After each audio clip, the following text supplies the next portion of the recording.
Hi, you guys. Thanks for listening to this episode of Tips with T. On today, I have Miss Farah with us. Miss Farah, how are you doing? I'm good. How are you? I'm well. Thank you so much for being on the show today. So, tell us more about yourself and what you do. Yes, so I am a body activist and exercise nutrition coach.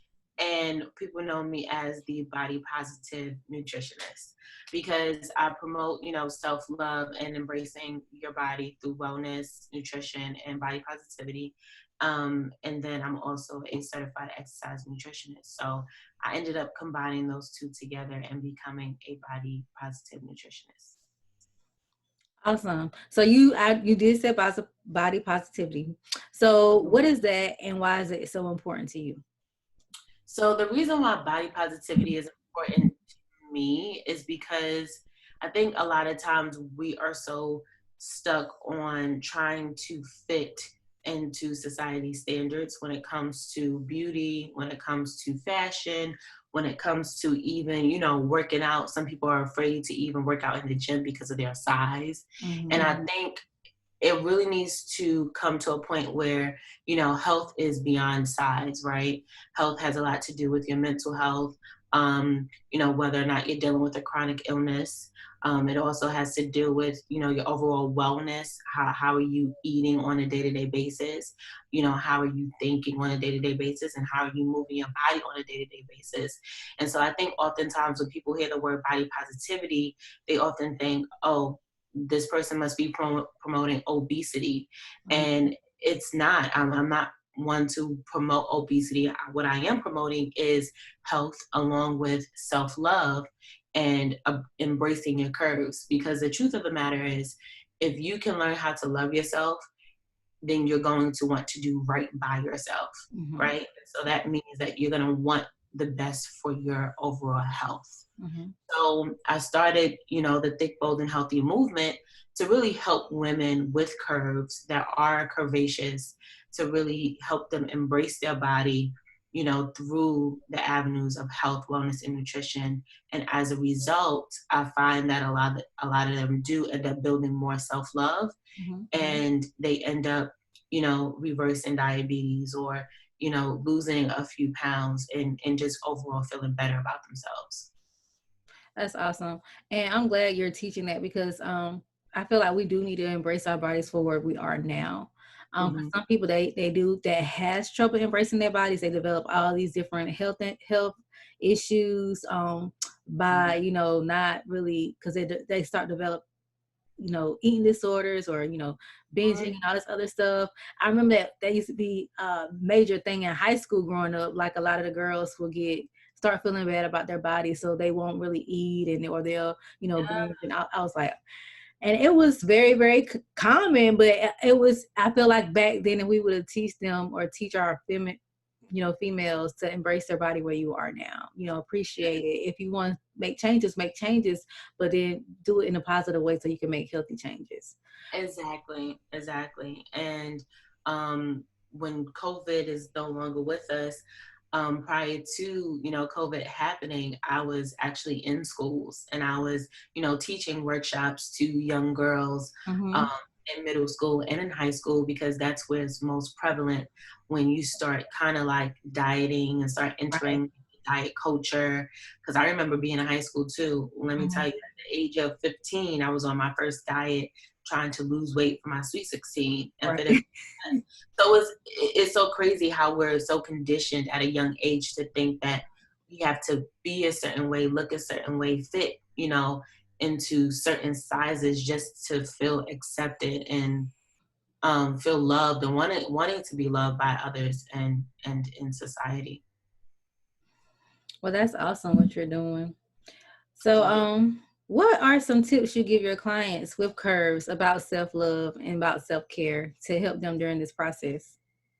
So during this process, I often help my clients look and have them understand their body type. For one, it's so important for them to understand their body type.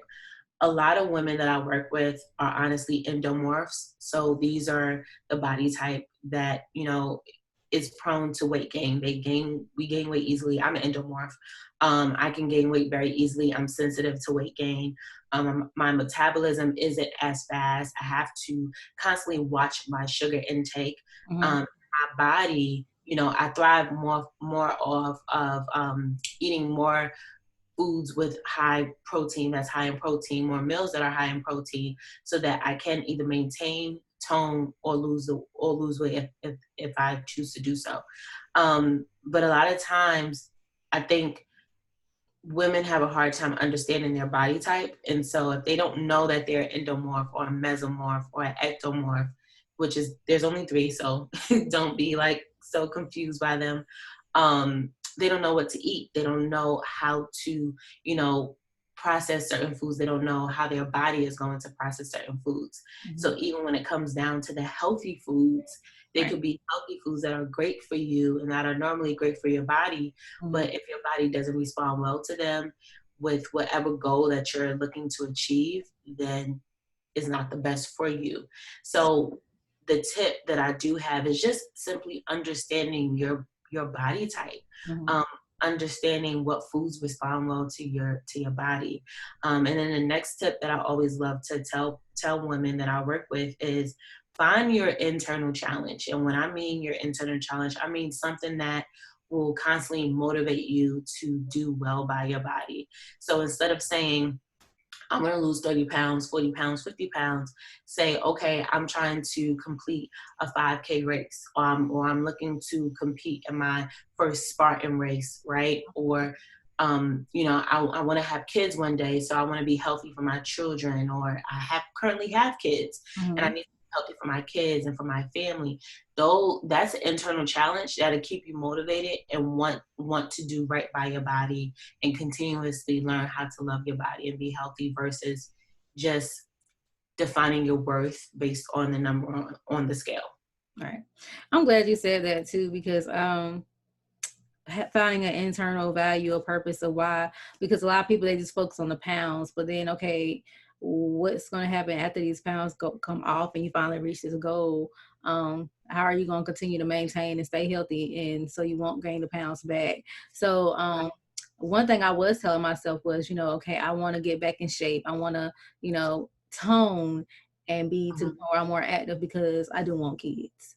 um Mm-hmm. so whenever I do get married and settle down, I can be able to run with them, because, I have a friend and he has a little 4-year-old and he is off the chain, and you have to really be active to keep up.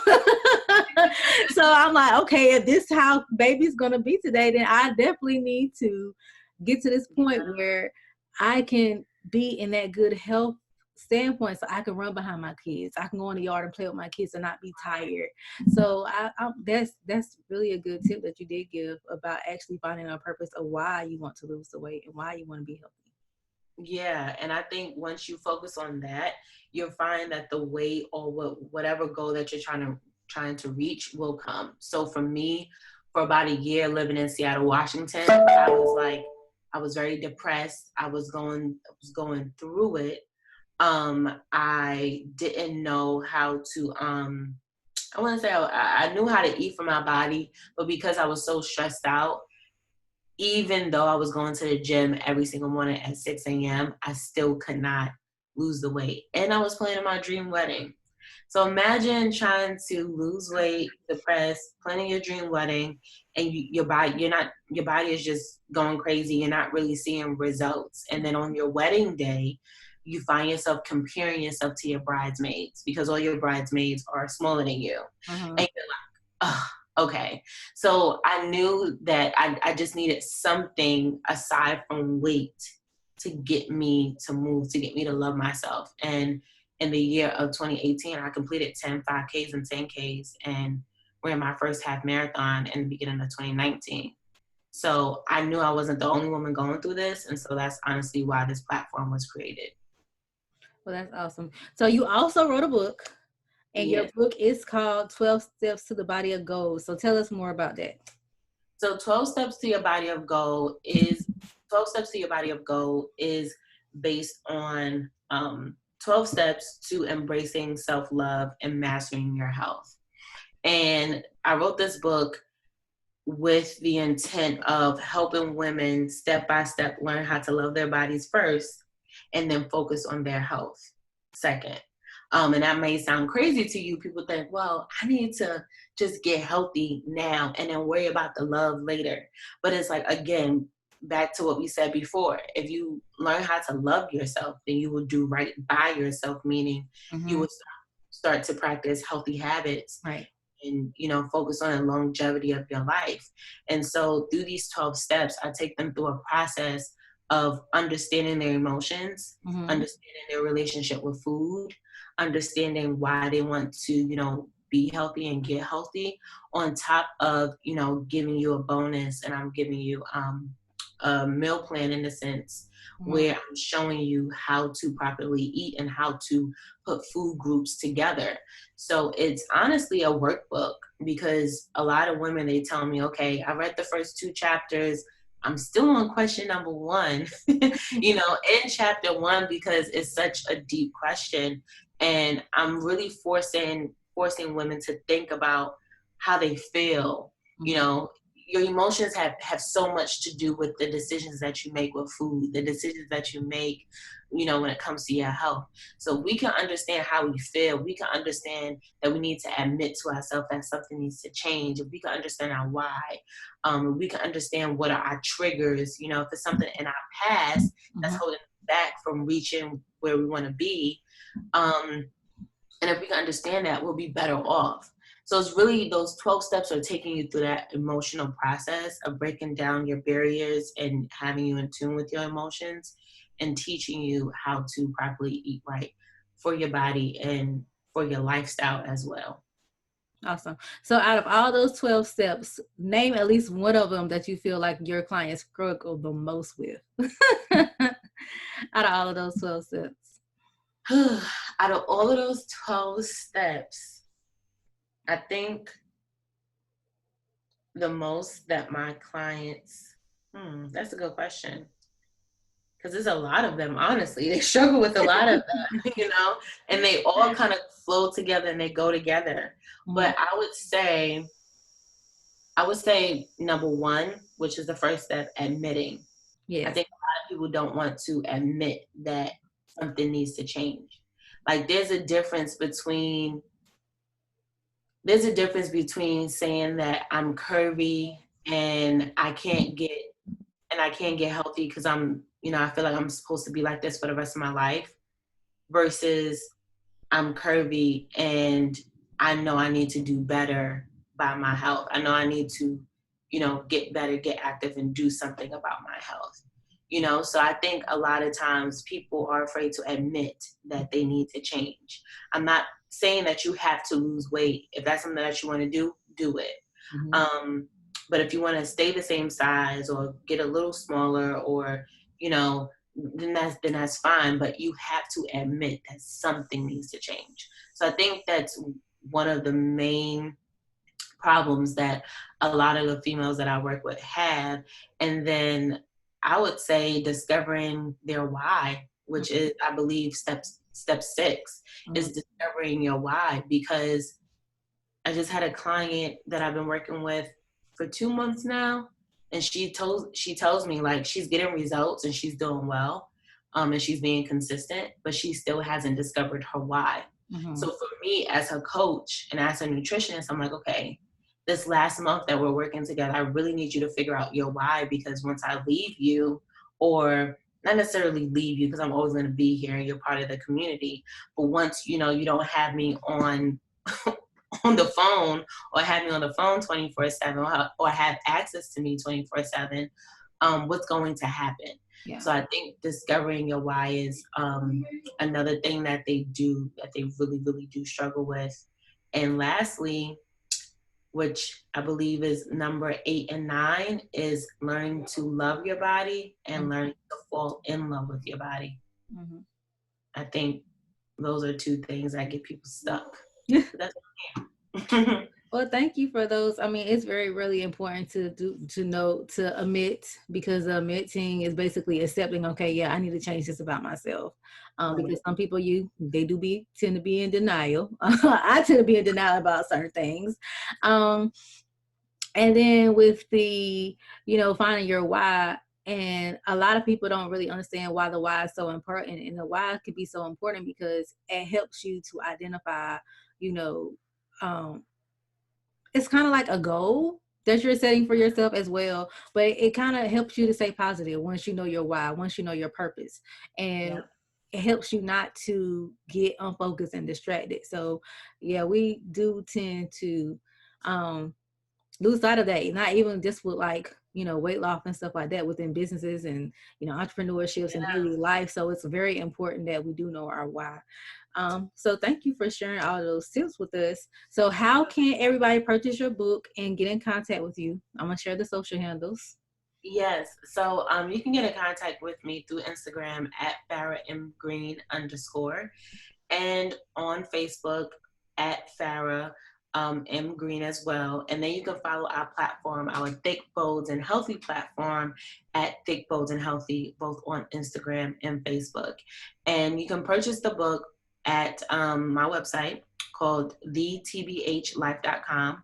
So it's thetbhlife.com. And you can just click the books and digital download category, and it will be right there for you to purchase, or you can purchase on Amazon. Yes. Well, that's awesome, Miss Farah. And thank you once again. And you guys, if you want to get in contact with me, here's my contact information. My number is 910-317-0396. Also, you can reach me at my email, contact@mjfinancial.biz. The website is www.mjfinancial.biz. And you can find this episode on Anchor, you guys. You can also find the video on my YouTube channel for M&J Financial Management. So thank you once again, Miss Farah, for being on, sharing those healthy tips with us, or things that we should do to try to get to that goal that we need to be at. I really appreciate you on today. No problem. Thank you for having me. You're welcome. And all right, you guys, we'll see you on the next episode of Tips with T.